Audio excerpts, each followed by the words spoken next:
Thank you, Mr. Ngcukaitobi. Thank you, Deputy Chief Justice. Oh, sorry. It turns out that Justice Theron has questions for you. Apologies. Mr. Ngcukaitobi, can I refer you to paragraph 51 of the Electoral Court judgment, please? Okay, which page of the record? Or 51 page of the record?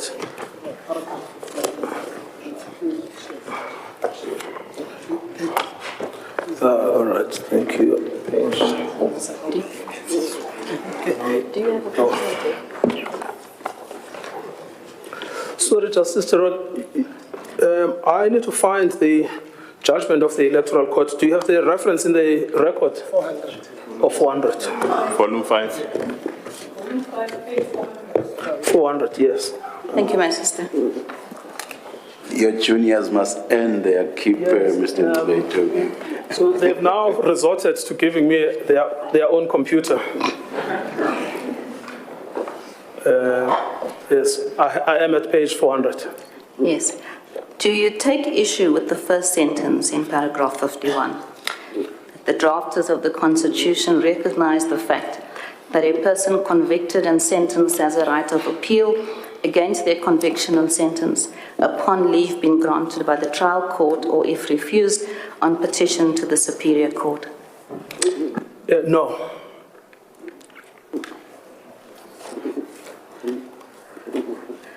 Do you take issue with the second sentence? If that fact was not important to them, they would not have inserted the proviso which seeks to preserve the status quo pending the appeal processes. No, we don't. I mean, we've said so in our main submissions.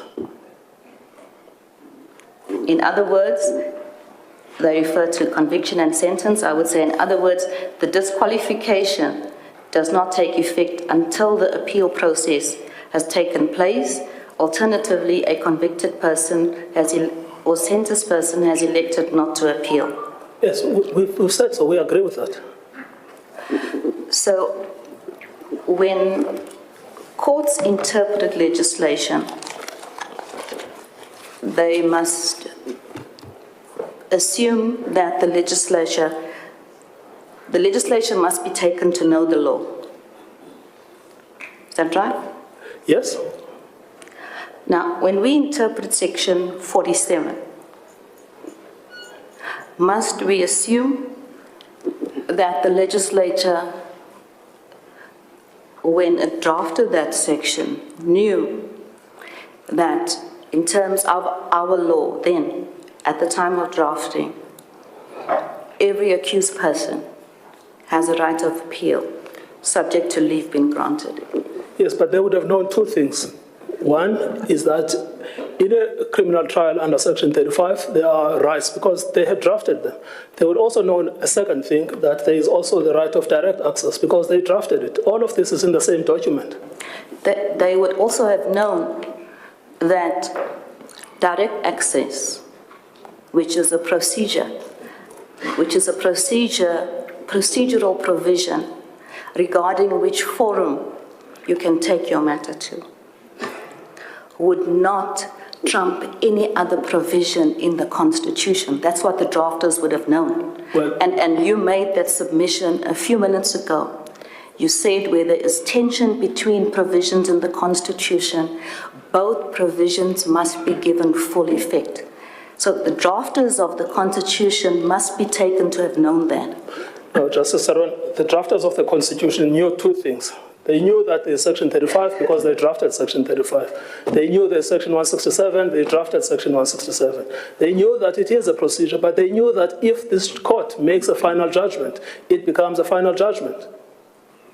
So you can't now just write out the other section. Yes, but the drafters also knew that fundamental rights will not be taken away. But Justice Theron, you've had that debate already with your colleagues twice.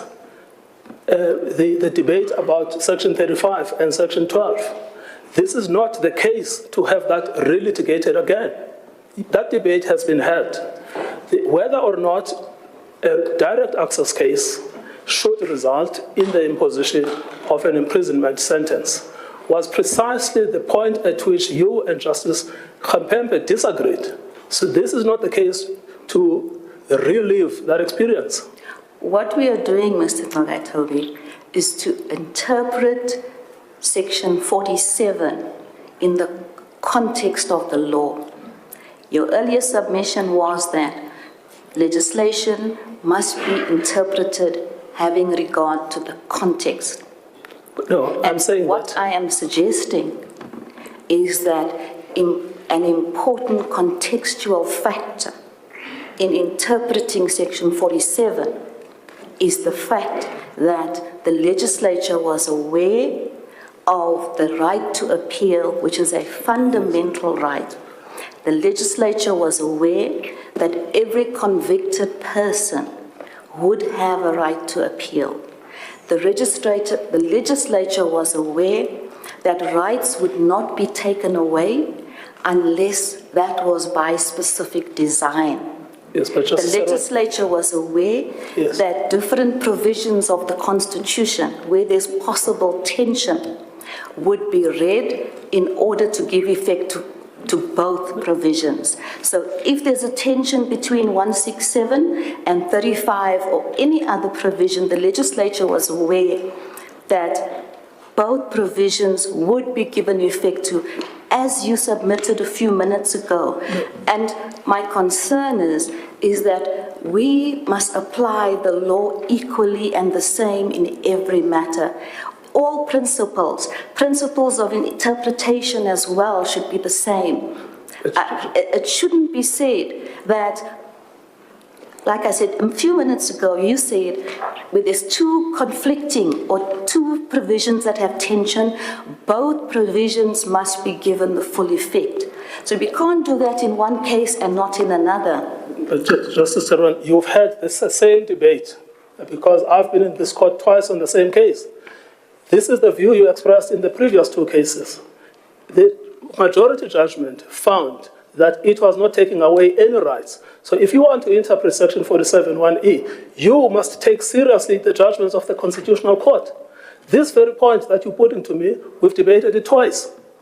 The fact of the matter is that the majority judgment found that merely finding Mr. Zuma in contempt and sending him to prison did not violate any rights in the Constitution of Mr. Zuma. This is an express finding of Justice Khampepe. She said so in the contempt, she said so in the rescission. So now this is a third time where the issue is being resurrected again. And now it's under the new vehicle of Section 47. So we referred to this in our heads of argument at paragraph 43, where we quote specifically what Justice Khampepe said, where she says, the Constitution categorically allows the denial of the right of appeal by empowering this court to entertain matters by way of direct access. And that is at paragraph 79 of the judgment. So this debate has been had and it's been settled by majority judgment. Yes, and that is why I don't understand your submission, Mr. Ngcukaitobi, when you say no rights have been taken away, because the very passage that you refer to says that the Constitution allows the denial of a right.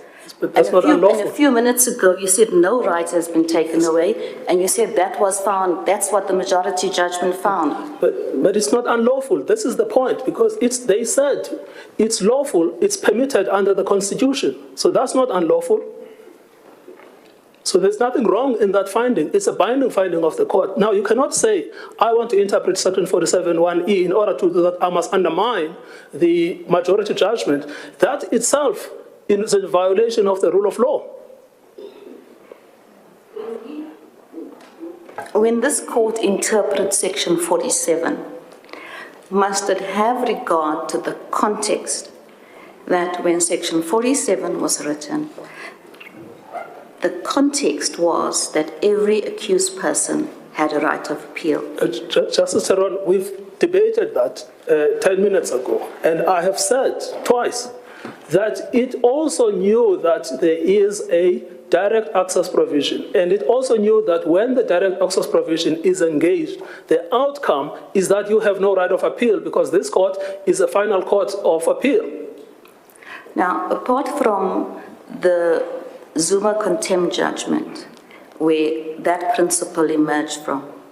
Is there any other authority for that proposition or principle? No, the Zuma contempt judgment is the binding authority. That's why we refer to it. Yes, my question is there any other authority? No, I submit, Justice Terron, there is no need for us to find other authority because you have a binding authority which is recent. Let me finish my question, please. All right, I apologize.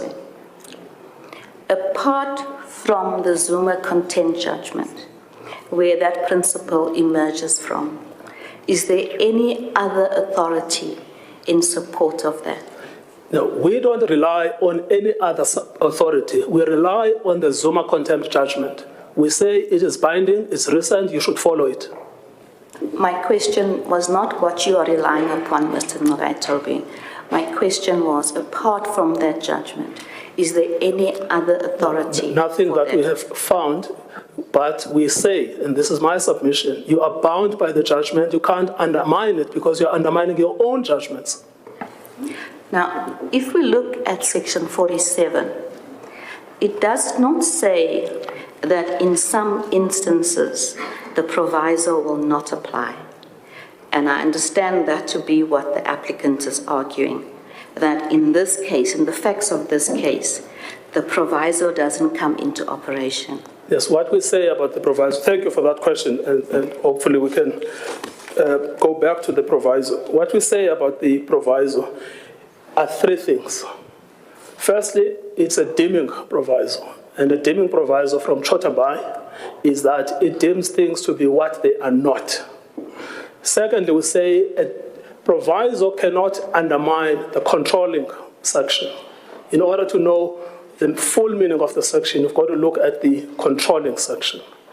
And thirdly, we say its purpose is to allow an appeal to take place.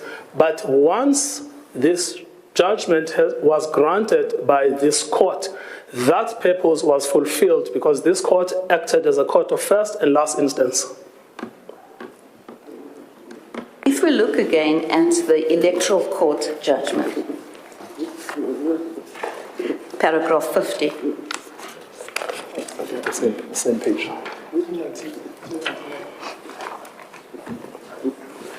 Yes, I'm there. The third sentence. Third sentence of what? Paragraph 50. Yes, I've got that. Justice Zondi says, this construction which the Commission seeks requires the courts to read in words into section 47(1)(e), the effect of which will be to exclude the operation of the proviso in section 47(1)(e) if a person concerned was sentenced by the highest court in the land. What do you say about that? No, it's wrong, because the effect of what we're contending for is simply this. If a judgment has been given by this court acting under section 167 as a court of first and final instance, the object of the section, which is finality, has been achieved. If the legislature envisaged that there would be a class of persons against which the proviso would not apply, shouldn't they have said so? There is no class of persons from which the proviso doesn't apply. It applies to everyone, including those persons that have been sentenced by the Constitutional Court. It's the other interpretation that creates the arbitrary distinction. What does the word until mean in the proviso? Well, it's obvious what it means. It means it's to open up the possibility that the appeal must be finalized, but that possibility has been exhausted once you have made the decision. Well, it hasn't been exhausted. It wasn't granted. There was no possibility of appeal. Yes, but so the proviso never kicks in. But that's the consequence of the fact that you exercise original power and you exercise direct access power. So what that means is that finality, the section is there to preserve finality, but finality is achieved as soon as this court makes a decision.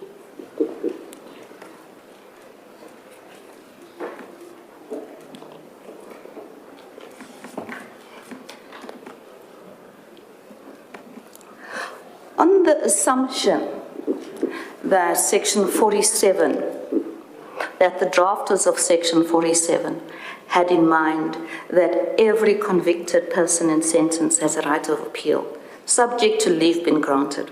Let's leave out the possibility of being sentenced by this court with no possibility of appeal.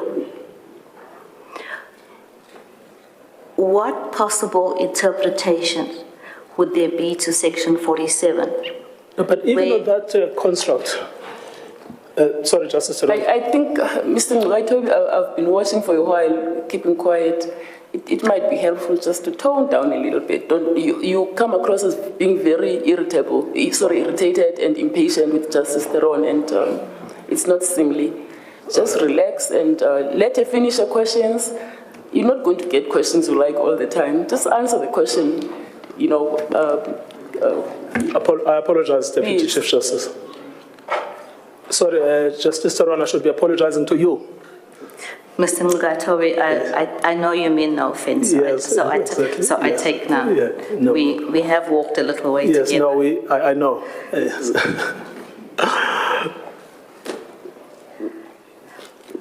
Okay. On the assumption that the drafters of Section 47 had in mind that every convicted and sentenced person would have been afforded a right of appeal.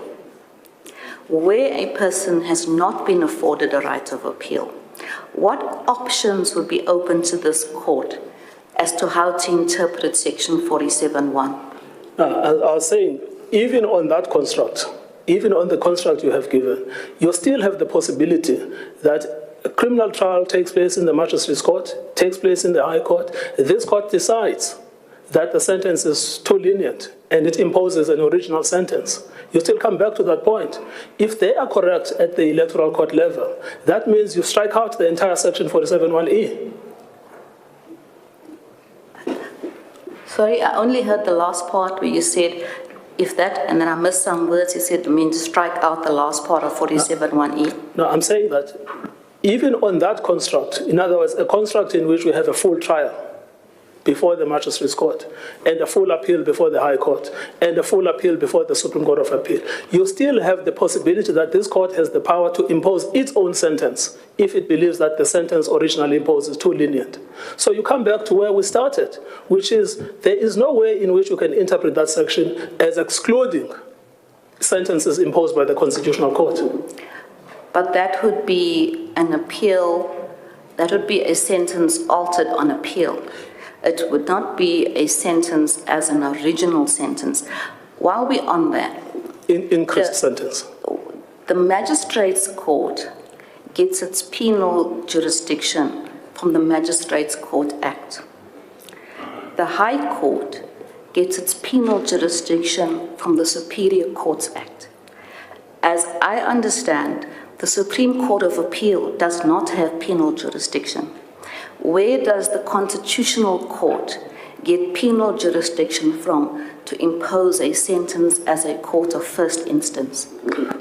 Well, you've exercised that power because you were exercising original constitutional jurisdiction, and you imposed it in the context of Mr. Zuma, the same as exercising the power as an appeal court. The Supreme Court of Appeal has done so several times. And we can refer the court to its many judgments where it increases the sentence as opposed to examining the sentence imposed by the lower court as a court of appeal. So the law is clear that even the court of appeal have penal powers. Yes. I'm not dealing with the powers of a court of appeal or the powers of a court hearing an appeal, to the power to decrease or to increase a sentence.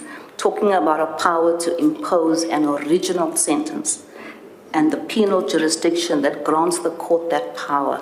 And if I understood your answer was that this court would derive that source of power from its constitutional jurisdiction. Yes, I'm saying the Constitutional Court derives original sentencing power from the Constitution itself. It has exercised it in the Zuma case. And does this arise from the direct access provisions? Yes. And so you say from the direct access provisions, this court derives original penal jurisdiction? Yes, but it also derives it from Section 172, just an equitable remedy, where it has found that the Constitution has been violated. And in the case of Mr. Zuma, it was a direct access provision, and it had found that its own judgment was violated, its own authority, its own standing was threatened, and it exercised original constitutional jurisdiction. In fact, if you look at the, just give me that. If you look at that page 71 I was referring to earlier,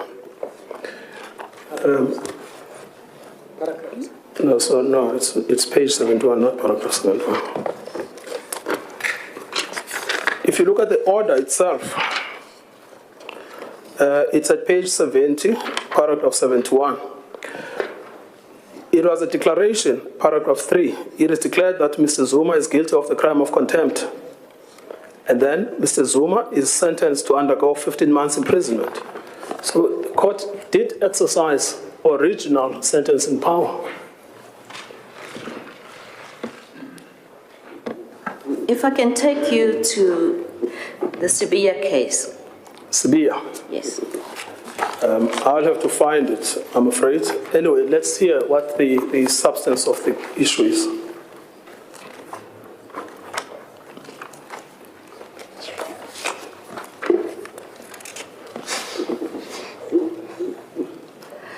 The respondents rely on the following passage from that case. I think it's at page, paragraphs 40 to 43. It says, the president does not determine the sentence, but merely imposes it. And then a few lines down, it says, the president substitutes the sentence recommended by the judge in a situation where the person whose sentence is Sorry, Justice Aaron, where are you reading? I'm sorry to stop you, but I don't follow where you are reading from. Which paragraph? It's a paragraph that's quoted in the respondent's heads at page 120.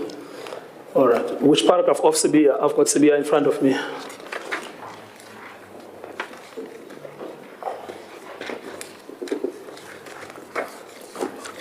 Can I refer? It's 41. Yeah. Yes. Yes. It's paragraph 41. Yes. The president substitutes the sentence recommended by the judge in a situation where the person whose sentence is substituted has already been tried, convicted, and sentenced, a person in respect of whom the judicial process is over. And I suppose the applicant would support that position regarding remission. Sorry, Justice Aaron, you'll have to put that again because I've just looked at the facts of that case. It was a case about substitution of death sentences. So, which has nothing to do with the power of remission. The respondents rely on it in respect of the doctrine of separation of powers.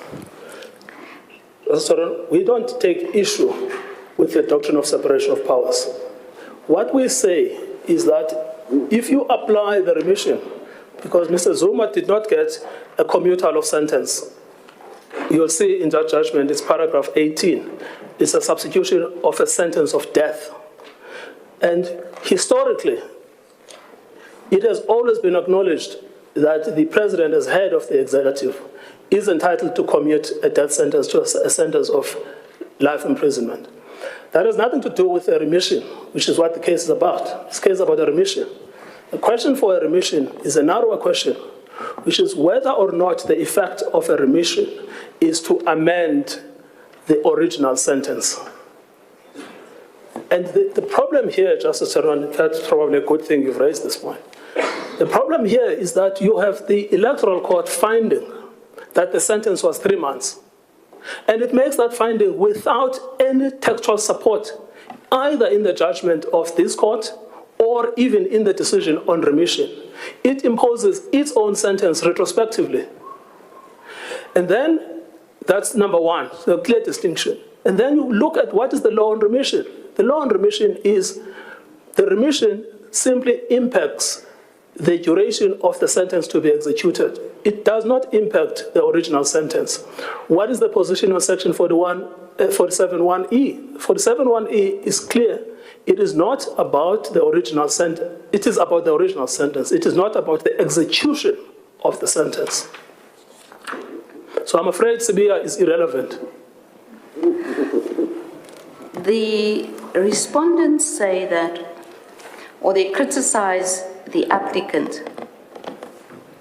They say Section 47(1)(e) is concerned with the length of sentence imposed. Just a minute.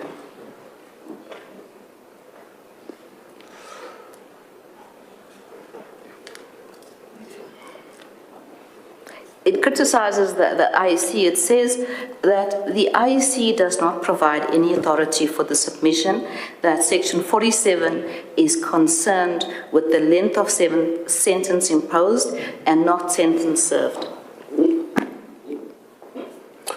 Well, we have dealt with this at length. Firstly, we have said it's the text, because the text says sentenced. It does not say sentence served. Number two, we've said it's the object behind the text. Who sentences? It is only a judge that can sentence. Whatever the president does about a remission, he cannot sentence. He can always impact the length of the sentence to be served. But what he can never do, he can never sentence. Section 47(1)(e) is about who sentences, and only the court sentences. And then we have drawn the court's attention to what the drafters of the Constitution thought about remissions. I may be wrong, but it seems to me that both the applicant and the respondents rely on Smith and Boshego. We don't rely on Smith and Boshego. We just say that they've been incorrectly invoked. Do you say they're not applicable in this matter? Yes, they are inapplicable because those judgments were about parole. This is not a case about parole. In fact, Mr. Zuma disavowed parole. We have no problem that a remission has the natural effect of reducing the sentence that you serve. I mean, that is clear. You get out of jail. The issue is, we say that parole does not affect the original sentence. Section 47(1)(e) is about the original sentence. Thank you, Mr. Ngcukaitobi. Thank you, Justice Taron.